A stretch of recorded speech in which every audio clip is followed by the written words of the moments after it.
జై శ్రీరామకృష్ణ. జ్ఞానతేజము స్వామి రంగనాథ మహారాజ్. ఉదయము సాయంత్రాలు నియమిత కాలాల్లో ఆచరించి ఇతర కాలాల్లో విస్మరించేదే ఉపాసన. 24 గంటలు అవిశ్రాంతంగా చేసేదే పర్యుపాసన.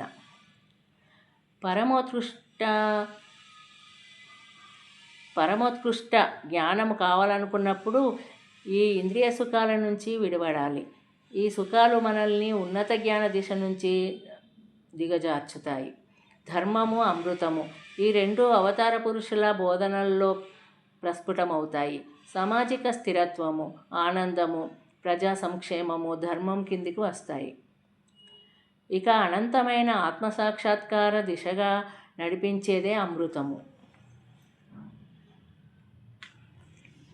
ఆధ్యాత్మికోన్నతితో పాటు అవిశ్రాంత కృషితో మానవాళి అభ్యుదయాన్ని సాధించడమే ధర్మ్యము. ప్రస్తుతము జాతి యావత్తు దీనిని ఆదర్శంగా స్వీకరించాలి.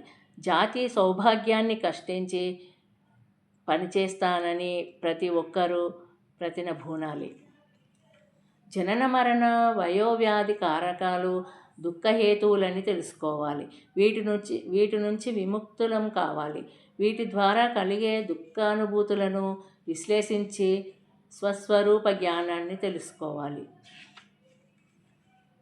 జై శ్రీకృష్ణ.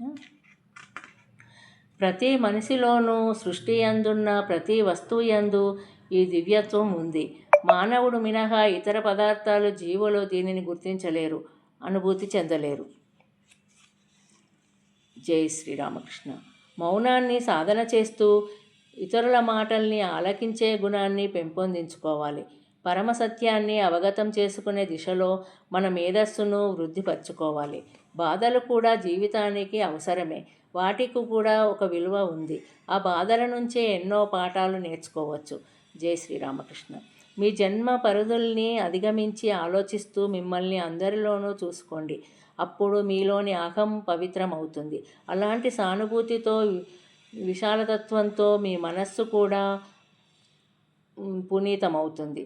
సంకుచిత స్వభావము తొలగిపోతుంది. జై శ్రీరామకృష్ణ.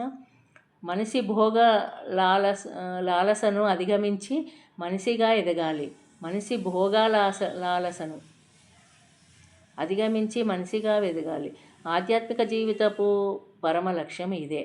మానవుడికి ఒక్కడికే ఈ విధంగా ఎదిగే అవకాశం ఉంది.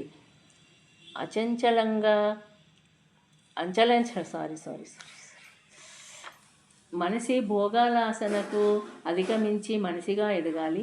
ఆధ్యాత్మిక జీవితము పరమలక్ష్యము ఇదే. మానవుడికి ఒక్కడికే ఈ విధంగా ఎదిగే అవకాశం ఉంది. అంచెలంచెలుగా ఈ పరిణతికి ప్రయత్నించాలి. కర్మఫలాలపై కాంక్ష లేకుండా ఉండడమే నిస్సంగత్వానికి తొలి సోపానం.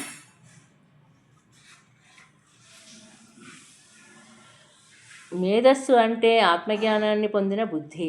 దీనితోనే మనిషి వివేకవంతుడవుతాడు. ఈ జ్ఞానంతో కలగలిసిన మేధస్సు ఉన్న వ్యక్తే మేధావి. ఇంద్రియపరంగా కలిగే అనుభవాల ప్రారంభంలో అత్యంత సుఖప్రదంగా ఉంటాయి. దీనితో మనిషి వాటికి బద్ధుడవుతాడు. కానీ తదనంతరము అవి విషపూరితమవుతాయి. అందుకే ఇది రాజసిక ఆనందం. మనసులలో తరతమ భేదాలలో భగవద్గీత సమర్థించదు. మనసులలో తరతమ భేదాలను భగవద్గీత సమర్థించదు. ఈ లోకంలో ప్రతి వారికి ఒక ప్రత్యేకమైన ఉనికి ఉంది. దానిని మనం గుర్తించాలి. పని మనిషికి స్థాయిని నిర్ణయించదు. అందుకు ముందే మనిషి తనకుంటూ ఒక గుర్తింపును, స్థాయిని కలిగి ఉన్నాడు. భగవద్గీత ప్రతి పని ఆధ్యాత్మికోన్నతికి ఆలంబనే అని, సోపానమేనని మనకు బోధిస్తుంది.